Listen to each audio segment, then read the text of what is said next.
Channel 9's Janine Reyes has been following Richardson's story since the initial search last February. And Janine, state child care workers told you there's nothing they can do to monitor this pregnancy.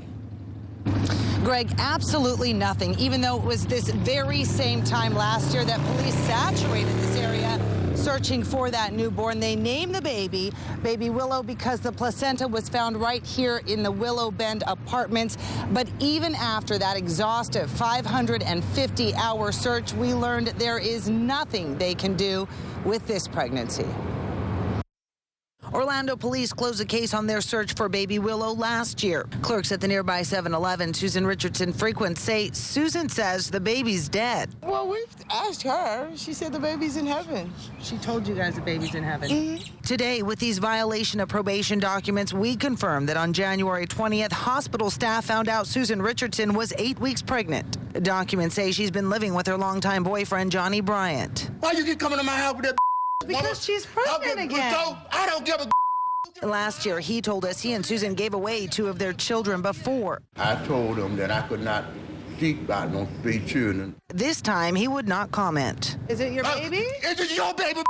Susan's probation calls for no unsupervised contact with her children, but nothing prevents her from getting pregnant again. Currently, unborn children have no rights, so the government can't step in order her to do certain things for the well-being of the unborn child. DCF was notified about the new pregnancy January 26th. You're not concerned about her being pregnant again? You can Well, there's one missing baby already, and she's pregnant again.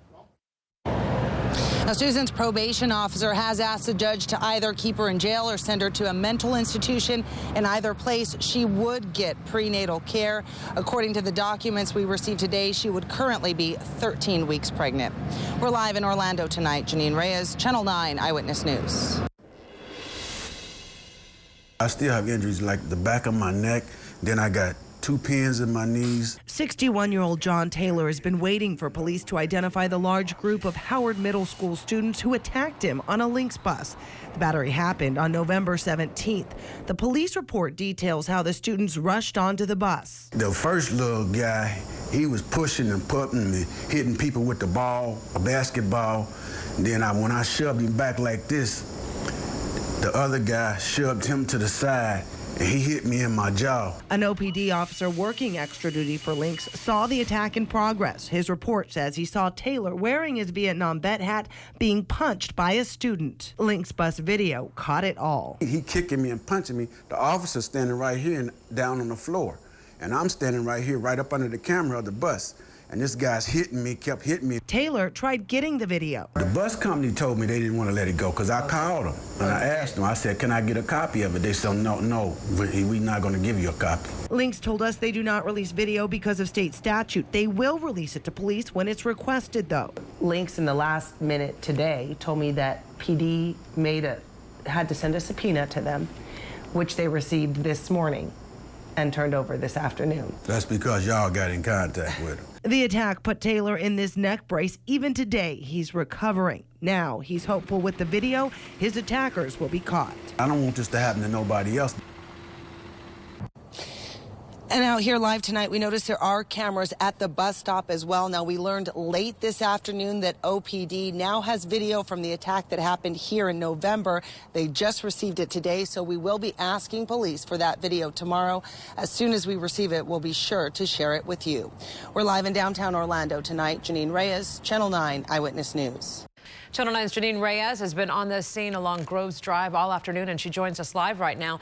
Janine, the car owner says he thinks that the blast was the result of an ongoing domestic dispute, but police have not said that.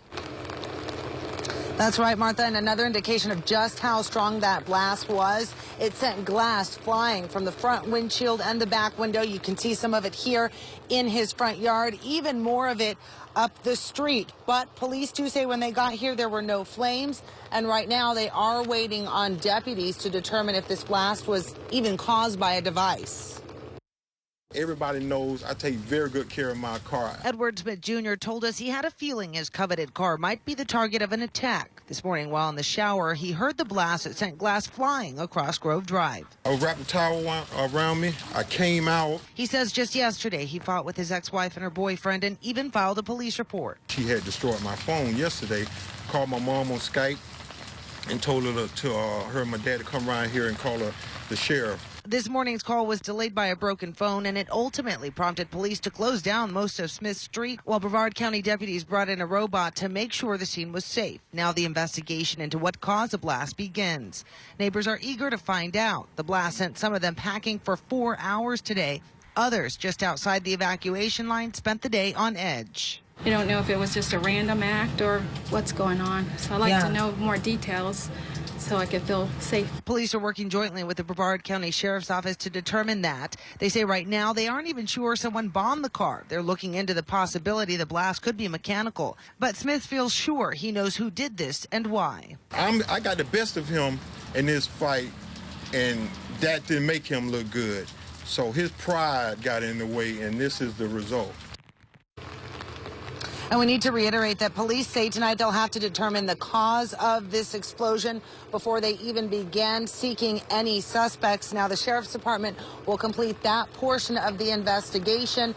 Once they're done with that, they'll turn it over to Rockledge Police to begin interviewing any potential suspects if there are any. We're live in Rockledge tonight. Janine Reyes, Channel 9 Eyewitness News. Channel 9's Janine Reyes is live near the scene. So, Janine, what can you tell us? Well, we've been out here, Vanessa, since about 10 o'clock this morning, and in the last 30 minutes, we've really seen the situation grow out here with some mobile operation units making their way into this gated community where police are working right now to make contact with that barricaded gunman. We do know this all began around 6:42 this morning as a well-being check. We know it's a domestic issue between a boyfriend and a girlfriend, and at this point, police tell us that they are concerned for that gunman that is inside the home they've been trying to make contact with. Now, since we've been out here this morning, we have heard police getting on the speaker system, trying to make contact with the person inside the home. It doesn't appear as though that's been successful for them, as, like I said, in the last 30 minutes, we saw 2 mobile units move in.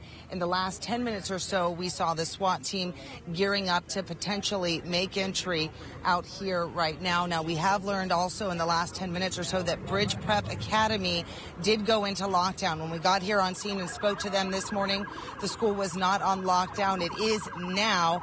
In the interest of safety, there are actually more cruisers making their way right now. As you can see, the situation continuing to grow this noon. We are awaiting an update from police who've arrived here on scene, but obviously a very active situation. We will continue to monitor. We've got Sky Witness 9 overhead as well.